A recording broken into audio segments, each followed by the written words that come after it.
Di Andri Botox. Nah, ini mobilnya mobil YouTube katanya tuh, dibikin-bikin begini. Nora ya, Nora dikit tapi ya nggak apa-apa lah. Jadi termotivasi. Wah. Nih teman-teman ya, nanti subscribe Andri Botox kalau mau tahu info pelabuhan, kapal dan lain-lain. Oke, Bung Andri. Jangan lupa ya guys. Waduh, ada guys. Iya. Kayak anak alay. Iya, betul. Jangan lupa ya guys. Jadi jangan dianggap apa ya istilahnya hal ya itu bagian dari perjuangan lah, bagian dari perjuangan. Jadi nggak boleh kita underestimate, nggak boleh kita melemahkan orang-orang seperti itu. Ya namanya juga sedang berjuang. Tinggal ambil handphone temen, ica pura-pura ya kan. Pengalaman kan? Kan yang ngajarin kan dia. Oke, assalamualaikum warahmatullahi wabarakatuh, teman-teman ya. Pagi ini kita ngobrol-ngobrol santai nih ya. Saya ditemenin sama mungkin udah nggak asing lagi lah di dunia per-YouTuban ya. Khususnya mungkin di daerah Banten, Cilegon, Bung Andri Botox nih namanya. Coba say hey dulu. Hey. Iya. Ya. Jadi kita ngobrol-ngobrol santai aja. Mungkin untuk pembahasan kali ini agak berbeda, bukan masalah transportasi, bukan soal dunia transportasi, tapi justru terkait dunia per-YouTuban nih. Karena saya pribadi belajar gitu, bagaimana sih cara-cara jadi YouTuber profesional lah, menuju tahapan profesional yang dialami YouTuber-YouTuber pemula. Berikut nanti akan kita bahas terkait benefitnya, terkait profit, terkait penghasilan yang didapatkan dari YouTube. Nah, kalau kita tanya sama Bung Andri yang sebagaimana beliau sudah mendapatkan benefit, sudah mendapatkan profit dari YouTube. Nah, lebih jelasnya beliau yang bisa ngomong. Apakah subscriber itu menentukan dari besar kecilnya pendapatan kita? Apakah justru malah viewersnya yang menentukan dari besar kecilnya penghasilan kita di dunia YouTube? Atau mungkin hal dua itu berkaitan? Nanti kita tanya lebih jelasnya sama Bung Andri. Oke, Bung Andri, silakan. Nah, ini narasumber kita ya, narasumber kita ini. Ya. Gimana Bung Andri? Silakan. Ya, kalau menurut gua sih itu tadi, kita harus konsisten ya. Konsisten dalam membuat konten ya, konten terus subscriber sama viewer mempengaruhi atau tidak maksudnya ya, ke besar kecil penghasilan. Nah, kalau menurut pengalaman saya yang saya alamin selama ini, subscriber itu hanya pendukung. Jadi ibarat gini, misalnya kita ada 5.000 subscriber, nggak mungkin setengahnya nggak nonton kan, logikanya gitu aja. Jadi kalau menurut saya pribadi lebih penting viewer Ke penonton. Jadi penghasilannya yang besar itu dari viewer. Viewer. Karena viewer itu belum tentu dia subscriber gua. Betul. Kadang orang nggak subscribe tapi dia nonton aja Nah, kan. itu kebanyakan seperti itu. Subscribernya tuh cuman pengen tahu notifikasi atau video-video terbaru aja dari saya. Tapi dia kadang nggak langsung nonton.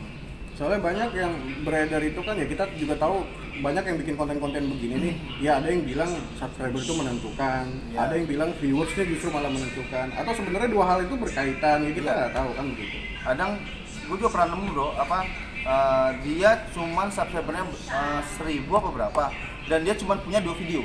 Tapi viewernya itu berjuta-juta 2 video itu.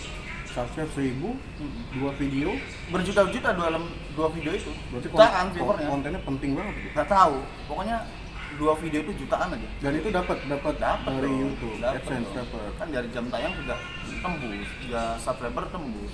Oh, terus prosesnya gimana sih Pak Andri? Dari kita ini buat YouTuber pemula juga termasuk saya ya.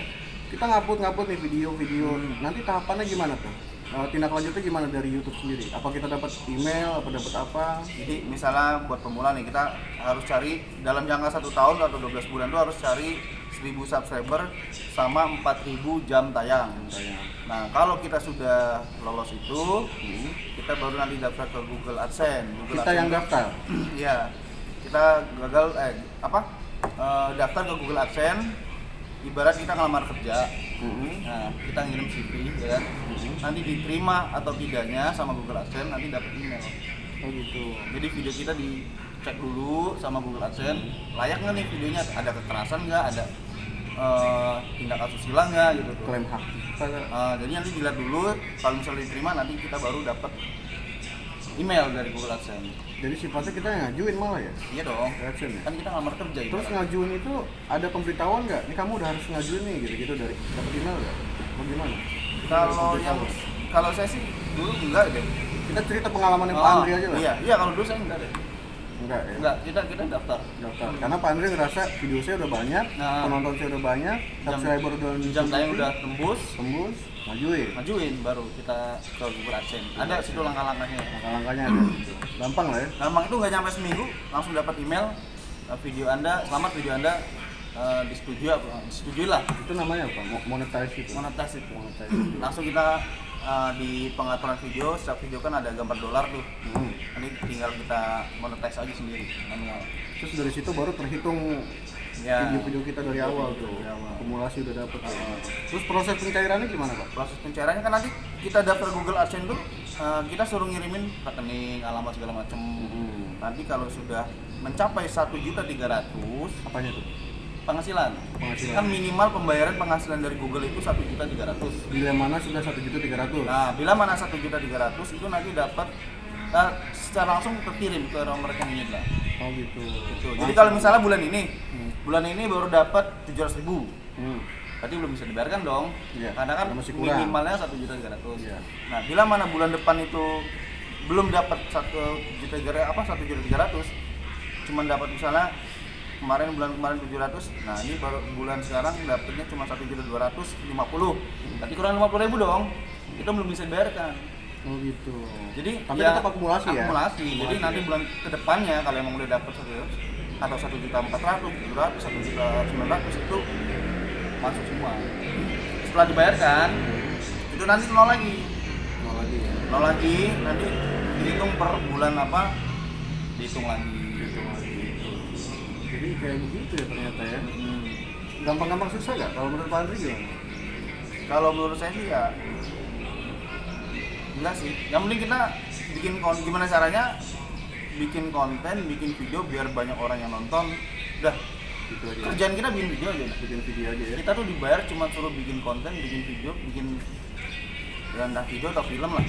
Apalagi kalau kontennya itu isinya mengandung hal-hal yang ada nilai edukasinya, sifatnya informatif, hal-hal yang penting lah, yang bisa diterima, yang kira-kira masyarakat nih pengen tahu nih apa nih gitu. Oke, nanti kalau ada yang mau tanya aja di kolom komentar ya, ditanya, mudah-mudahan nanti Pak Andri bisa juga langsung jawab ya. Pengen tahu nggak pendapatan saya? Boleh, gimana? Pengen tahu ya. Jadi kalau saya pernah mendapatkan itu yang terbesar ya, bagi saya ya. Itu pendapatan saya terbesar bulan April kalau nggak salah, itu sekitar 2.400.000 sekian. 2.400.000 sekian. Itu dengan berapa subscriber, dengan viewers yang gimana? Bisa ada ukurannya nggak? Angka segitu didapetin dari? Kalau gaji pertama saya dulu 1.400.000. Iya. Nah, kalau yang gaji pertama ya, gaji yang terbesar yang itu pernah didapetin. Yang pernah saya dapetin 2.400.000. Nah itu kenapa bisa angkanya bisa naik turun? Viewer kan viewer mempengaruhi. Sama durasi video yang kita buat tuh pengaruh gak Pak? Pengaruh. Nah gini, jadi kalau kita sudah lolos Google AdSense, kalau bisa kita bikin video di atas 10 menit. Kalau sudah lolos Google AdSense? Kita kalau bisa bikin video di atas 10 menit. Kalau di bawah 10 menit itu kita cuma naruh iklan depan sama akhir. Oh gitu. Kalau kita bikin video di atas 10 menit, kita bisa nyisipin iklan tengah-tengah juga bisa. Tengah-tengah 5 atau 4 terserah. Jadi biar makin banyak pendapatan gitu kan. Benar. Kenapa saya sekarang ini bikin video di atas 10 menit? Karena itu. Nah, kalau YouTuber pemula idealnya, bagusnya menurut Pak Andri, bagusnya bikin video yang durasinya kira-kira berapa nih? Di atas 5 menit. Di atas 5 menit. Buat ngejar jam tayang, karena kita nyari subscriber sama jam tayang lebih susah nyari jam tayang. Betul. Tuh. Kalau subscriber gampang ya nyari subscriber. Subscriber mah gampang. Ambil handphone temen, bisa Ica pura-pura ya kan. Pengalaman kan? Kan yang ngajarin kan dia juga, ya kan? Iya. Yang ngajarin dia. Iya, karena pengalaman gue juga begitu. Nyari Nah. 1000 subscriber tuh gua sampai teman-teman pelabuhan gua suruh subscribe semua. Kayak orang ngemis. Jadi jangan dianggap apa ya istilahnya hal begitu tuh ya itu bagian dari perjuangan lah, istilahnya. Bagian dari perjuangan. Jadi nggak boleh kita underestimate, nggak boleh kita melemahkan orang-orang seperti itu. Ya namanya juga sedang berjuang. Iya. Ya syukur-syukur kalau video kita menarik, orang dengan sendirinya pencet tombol subscribe, nah itu lebih bagus lagi. Ya cuman dalam fase-fase kita mengejar itu nggak salah kan Pak? Nggak apa-apa. Kalau misalnya pinjam handphone lo dong sebentar, mau ngapain? Sebentar aja, ya kan? Tahu mencet tombol subscribe, ya kan? Pernah kan Bapak Pernah. kayak gitu? Iya. Awalnya gitu. Awalnya begitu. Nah, ini nih gaji rata-rata lah, rata-rata per bulan saya nih. Oh iya. Tuh bisa dilihat tuh. Itu yang bulan kemarin ya? Ini bulan April Mei. April Mei, oh iya.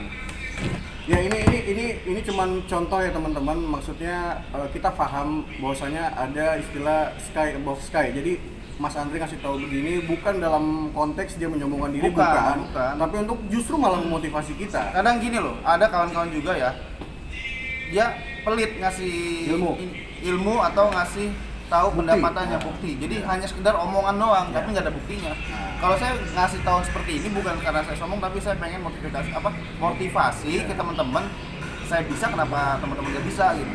Jadi angkanya ya seperti itu, yang tahapannya prosesnya juga seperti itu. Jadi ini saya kan subscriber sekitar 23 ribuan ya. Sekarang 23.000 nih. Nah, 23 ribu aja segini. Nah, gimana yang 100 ribu subscriber atau 1 juta subscriber? Yang berjuta-juta, Yang ya. berjuta-juta, apalagi Yang ratusan juta, iya. Boh, Ada nggak ratusan juta? ada.